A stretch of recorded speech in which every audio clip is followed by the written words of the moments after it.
we see millions of people saved, but we also see them saved one by one. And I came into the Congo. We had a crusade there, and some of my brothers said, there is a prison.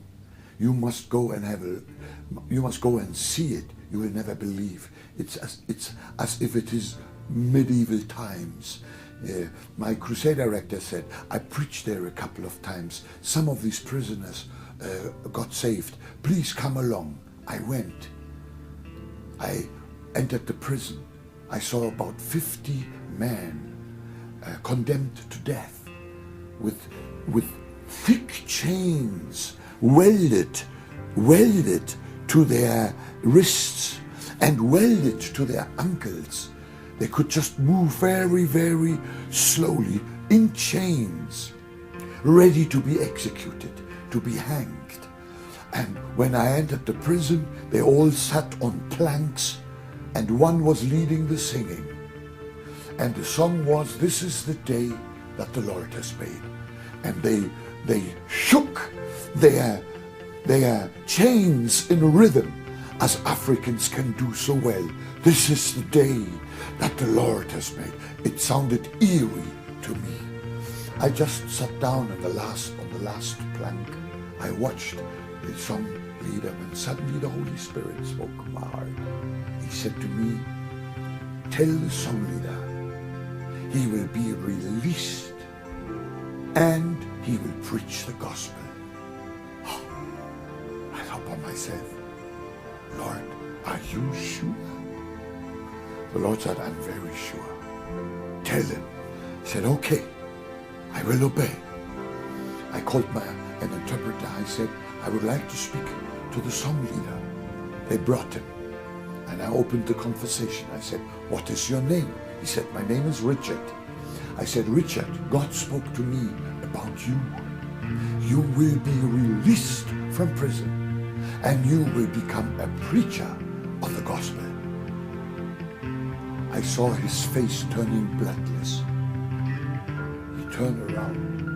He looked over the wall, the prison wall. On the other side, the public side, was a huge tree.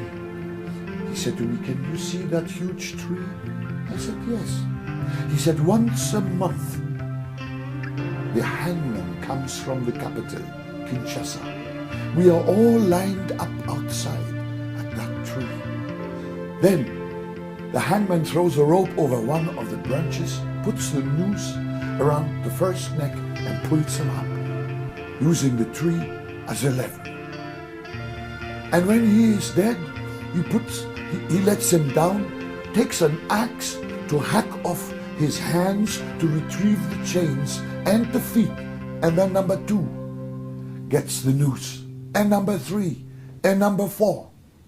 He said, I already stood 3 times in the line to be hanged. And every time my turn came, the hangman said, I'm tired today. I'll be back next month. He said, preacher, next week is my turn. This time I will be the first in the line. What did you say? I said nothing. Thus says the Lord. You will be released and you will preach the gospel. I prayed with him. I left, I preached, some more got saved. I left the prison, had a glorious crusade. I was praying every day, Lord, have Richard released. Let your word be fulfilled. Let Richard be released. And then the Holy Spirit spoke to me. He said, go to the governor and speak to the governor on behalf of Richard. I made an appointment. They accepted me. I went there. When I arrived, the governor wasn't there. Only his wife. And they said to me, Madame will tell the governor what the great evangelist is to say. So there we sat, first some small talk, and then I said, Madame, I have a special request to make, and I want you to pass that on to your husband. I was in prison. God pointed a man out to me. His name is, I pulled out his name, exact spelling, and said, this is the man God spoke to me about. He must be released because he will preach the gospel. She said, well, this cannot happen. After a while she said, well, we can talk about it.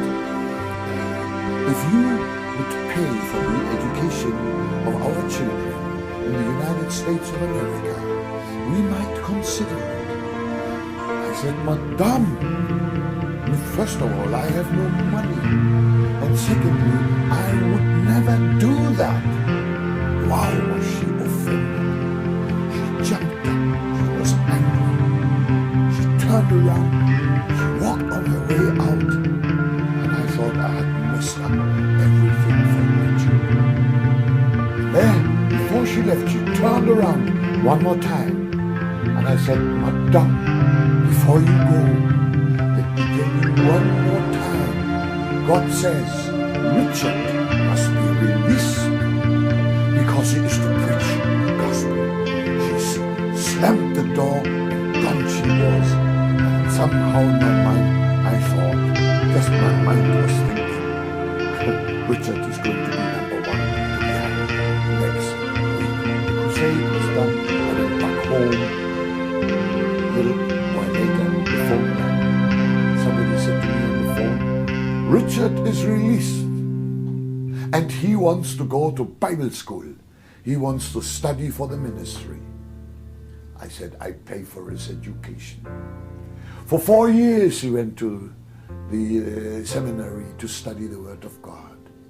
And then I went back to Kinshasa for a gospel crusade. I just had preached to 350,000 people when my crusade director said to me, Reinhard, when you come down to go back to the hotel, there is a surprise waiting for you. I came down, I saw there an African pastor was talking with some of my team brothers, including Peter Vandenberg. When he saw me, he came dashing forward, fell at my feet, kissed my shoes, grabbed my legs and held them tight. He was weeping uncontrollably. I couldn't believe this. I stooped down. I lifted him up. I said, who are you? Why are you doing this? And I looked into the eyes. I said, Richard, is it me? Yes, it is me. It is me. God has done a miracle in my life. We were weeping together, rejoicing together. God is the fulfiller of His word. You know, when I was young, I went from promise to promise. Today I go from fulfillment to fulfillment. This book is full of such glorious happenings. It can only